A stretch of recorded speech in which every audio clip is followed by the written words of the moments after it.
How you doing, Taylor? Right. Yeah. Good to see you. Yeah, you know, it's good to see people, isn't it? I'm just flipping.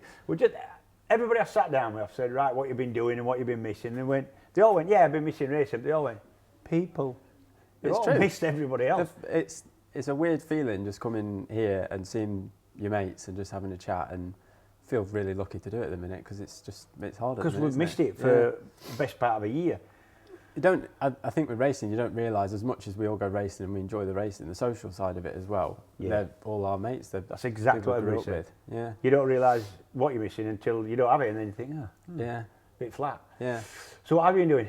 I've been keeping myself really busy with little bits and bobs, like everyone. Renovated the whole house, room by room, painted everything I could, and then. How many houses is this now? You've got. I've only got one at the minute and it's a small little one that I'm in. I did have it on Airbnb, but obviously Airbnb stopped. Yeah. So I got kicked out of Dad's house and moved into the Airbnb. Okay. Yeah. And yeah, did all the little bits I could. I'm nearly at a stage where I need to re-renovate it. It feels like it's been that long since the first lockdown. But then I started up a YouTube channel. Yeah, see. Yeah, so that's kept me busy really. I do one video a week, and between planning them, filming them and editing them, it keeps me, it's a week's, it's not a full week's work, but it's enough alongside my training and my racing stuff that I'm doing as well to keep me going. Racing wise, plans? So that was my main focus over the winter. I still don't have a ride, so my YouTube channel was to try and show people what it's like when you don't have a ride in racing, and the process of trying to get myself back on the grid. So if I can, I'd love to do Superstock again. That's my target, and there's a few teams that are interested, but I've just got to keep doing what I'm doing, try and get some funding together basically, and it's obviously not an easy time for any companies at the minute, so it's even harder for bike racers to approach companies to try and get a sponsorship in. So I'm just trying my best. I'm still training like I'm going racing, so I train with Loughborough University, which is really good fun. Me and my brother both train there. So yeah, I'm ready to go. I just need a bike to ride and be there. Here's one for you. You never fail to run right at the front of Superstock, but yet you've never really, if you don't mind me saying so, cracked the Superbike. And there ain't that much difference in terms of weight and power and speed between the two now. And this isn't me trying to get at you. This is me asking you what's the difference? So I've had quite a few attempts. 2015 was my first year in Superbike, and for whatever reason didn't really gel with the bike and team. It was a bit of a tough year. I had quite a few mechanical problems. Probably no matter what else I do in my career, I set on fire that year. That was the most famous thing I did that year on the WD-40 It was a bike. Jumping off that got us. Yeah, it wasn't great. In hindsight, I wish I'd done a backflip because it would have been more impressive. So that didn't work that year, so I went back to Superstock. 2017 was on the Suzuki, and it was the first year of Suzuki 1000 in Superbike. And I was teammates with Sylvain Gintoli, who I rate as a rider, he's a world champion, and I was teammates to him, and in comparison to him, I didn't really do that bad. I was right there with him, but it was just hard on the new bike. And then we made some good progress with the bike at the end of the year. I finished 5th in the middle of the year, and then towards the end of the year when we made a big bit of progress with the bike, I broke my foot, and I was still desperate to come back and ride it because it had made a big step forward. I think Sylvain and Brad started finishing on the podium the odd time then, and I came back 2 weeks after and then broke my shoulder. So that kind of was a bit of a downer, ended the season with an injury, and then 2018 I came back on the Ducati, and I'll happily admit I just couldn't ride the Ducati. I just didn't enjoy riding it. It didn't really work for me. So that was 2018. I went back to Superstock then, had a good year. Yeah, really good End of the year with Bathams. 2019 I rode for Bathams again and was competitive. We were there all the way to try and win the championship. I didn't end up winning it, finished second. Yeah. And then that was it. I got my dream opportunity to go back to Superbike. I did a wild card at the end of the year and finished top 10 in 3 races. So I was kind of there or thereabouts again, ready to have a full crack on the new BMW the year after.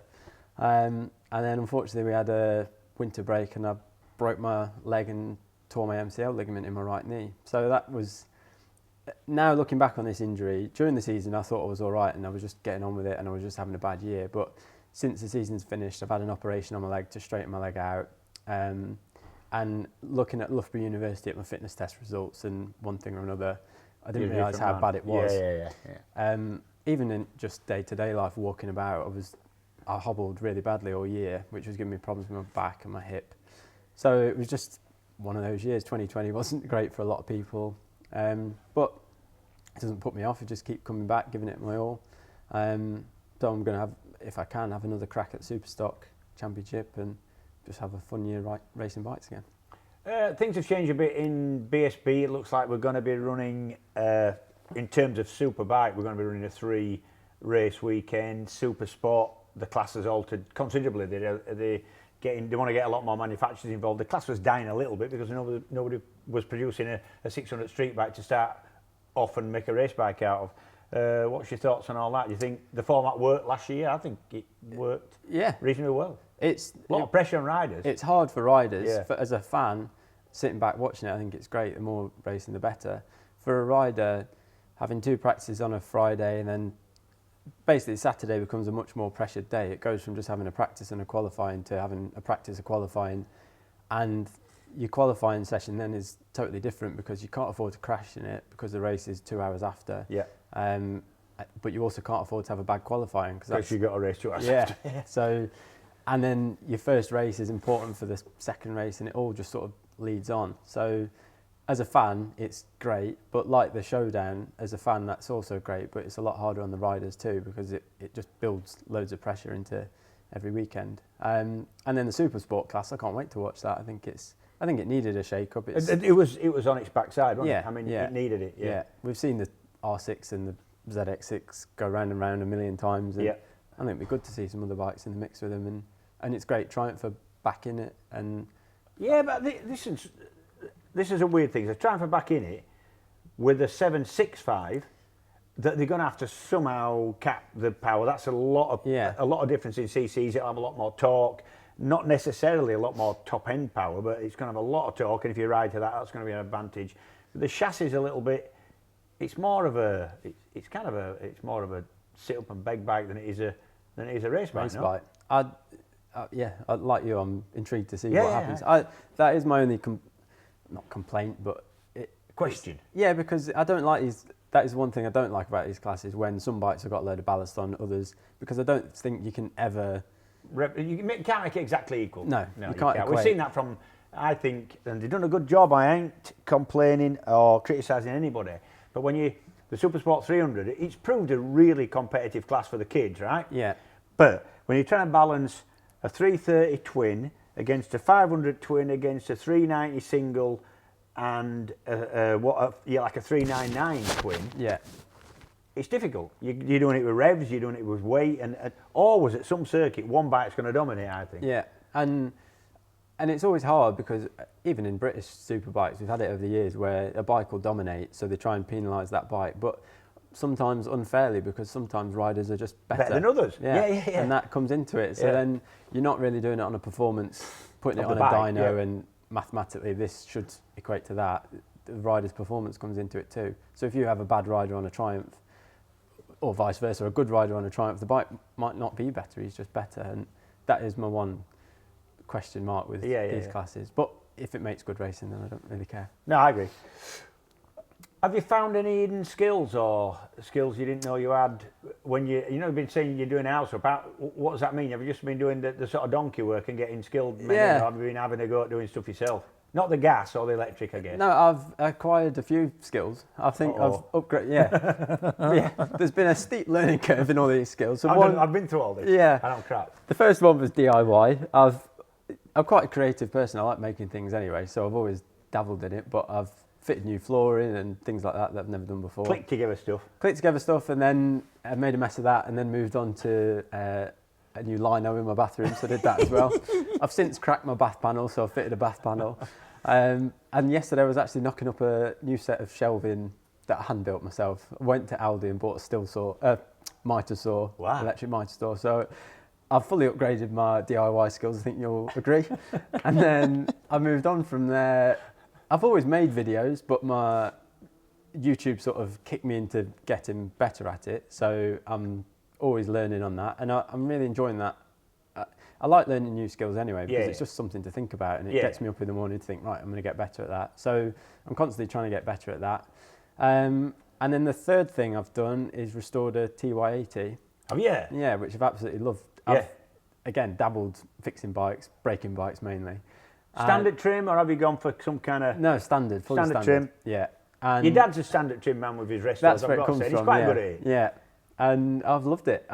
Initially, following on from my dad, I thought I was just going to rattle can it and give it a wipe, but I've since taken it all the way back to the frame, taken the engine out, stripped the engine completely, and yeah, I'm absolutely loving doing it. I've got everything powder coated now, bought all my new little bits, and not far away from Right, here's redoing a geeky question, and this is, I'm sorry about this, you're going to have to flipping cover your ears if you're getting bored of bike wrestle, but it's kind of something I'm passionate about anyway. And Neil, his dad, Taylor's dad, is the same. And we spent a lot of time chatting about old bikes and doing them up. You've done a TY80, right? Your big question mark is this. You're doing a standard resto, right? Are you putting it back to oil tank and auto lube, or are you just doing petrol? Oh, yeah, no, I'm just doing petrol. There, I knew that. You're flipping. But that was out. how I bought the bike. So in my mind, I was restoring it to standard as I bought it. All right, but okay. yeah, All right. I'm not as finicky. But yeah, I did want to ask you about that because I'm sort of stuck at some blurry pictures of 1985 TY80s, and I'm not sure what's standard and what's not. Like my rear shock, my rear springs, should they be black or should they be chrome? I think they should be chrome. I'm going to say chrome. Yeah. Lee Johnson's got a nice little TY, not exactly standard because somebody's gone kind of red frame with it, not silver. Yeah. Not sure on the shocks. I know you need to get, if you want a standard look, you've got to go for silver control cables. I think I've got them. Good lad. Got them, yeah. Good. No, Yeah, it it's sounds good, like yeah. it sounds like you're doing a sort of reasonably standard job. What's next then on your? That's the next question. Problem is, I'm not that old, so there's not many old bikes I can now restore yet. and this is a problem, right? You know what your problem is with restos now. Yeah. Me and your dad, right? Our restos, you tend to go for the restorations of the bikes that you either wanted or you had when you were a kid, right? So our stuff's simple. Yeah. It's a 250LC, 350LC, air-cooled RD, X7, TY, DT175. Them things are simple machines, right? They've got a really simple wiring loom. They ain't got anything. They're not too complex as a bike. It's just a bit of painting, bit of powder coating, send this away to get it replated, put it all back together. Actually, the stuff that you remember as a kid is pretty complex stuff. Yeah. You've got massive wiring looms, you've got flipping, it's going to be 4-stroke, Yeah. so you've got to do an engine up that's flipping complex with chains and valves and crap everywhere. Yeah. So you've got to make your decision carefully. So. Well, I'm already thinking of when I'm later in life in my 50s and 60s, there is no way on earth I can take a 2021 BMW M1000RR and expect to restore it to standard. It's not going to run. No, I might be able to stick some wings on it, but that would be about it. So I'm really interested in doing some old race bikes because although I haven't ridden bikes from the 80s, I grew up watching racing in the 90s, and there's lots of bikes from my childhood that I still really enjoyed watching racing. So I love 250s. I'd like to do a 250 next. That's your one. Yeah. Absolutely perfect choice, right? Because with a 250 race bike, you've got 2-stroke engine, right? Any monkey can put one of them together to make it run, right? Even your dad, right? There is no wiring loom. It's 2 wires, right, and a kill switch. Yeah, that's it. And the finishes are real simple. So for the most part, didn't have painted engines. They had all you need is a blasted, cleaned up casing, and everything's available pretty much for them. So TZ Yam, RS Honda, the perfect bike to do. Yeah, I can really see good. myself doing one. Yeah. Yeah. You've got to explain now a little bit. We're talking about his dad Neil. His dad Neil, very, very famous motorbike racer, a really talented motorbike racer, well, Grand Prix level, all that. I raced with him a lot in his latter career. He's still one of my best mates, but he's tight. He's so tight. And this is a Yorkshireman calling him tight, right? It's another level of tightness, you lads, right? But he posted a picture in his garage. I think he was doing an R1. He's doing a 98 R1 up, right? He's doing a nice job and he's proud of it, and he posts a picture. And I noticed in the background, we all like his garages, right? Especially racers love the garages. So we love all this stuff, right? It's nice, clean, good garage. Yeah. Sometimes nicer than your house, to be honest. Yeah. But I noticed behind your dad's picture, what he was never meant anybody else to notice, he's got you know the boxes that your shopping comes in. Explain. When you were going forwards there were so many avenues you could have gone down, yeah. And I'm thinking, was it the Valvoline copper spray that he's still got from 1993 on the shelf that we've still got, or was it the fact that we've got a hose reel that he's repurposed as an electrical cable extension, or the shopping basket? So the shopping baskets, allegedly, when you do Tesco click and collect, you get them given in baskets, and the bloke hands you the basket and you give him the old ones back. Yeah. You don't give him back. Yeah, they've sort of gathered around the back of our house. The storage. So this lovely Reactive Parts garage we've got going on here, ours doesn't quite look like that. It's just got click and collect crates with Valvoline bottles and electrical extensions, much to my mum's annoyance. Everything is flagged. Yeah, basically.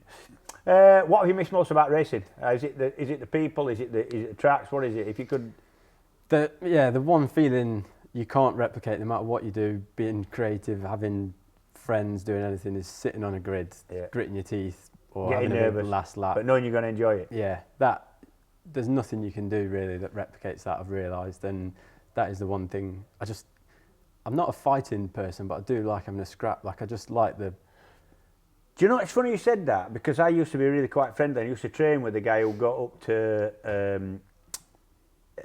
I think as good as he got. He was a middleweight and he was ranked at 5th in the UK. So if it was BSB rider, he'd have been top 5. Yeah. Right. So he was a flipping good boxer. Did a lot of training, a lot harder than I ever did to go racing. And we used to talk about what's it like, and he said, what's it like sitting on a grid? I can't imagine it. And I said, mate, what's it like walking to a ring knowing you're going to get punched smack in the face? At least if I do my job on my bike, I kind of walk away unscathed. I might fall off and I might get hurt, but that's not the intention. Yeah. Your intention is that you're going to have a big fight with somebody. Yeah. And there's a lot of similarities there. Yeah. A lot, honestly. Yeah. And as stupid as this sounds, just taking a bit of gravel, like getting a bit of bark off. Yeah. I don't like injuring myself, but I do like surviving them. Like having a big it's not crashing self-harming, but it's kind of... Yeah.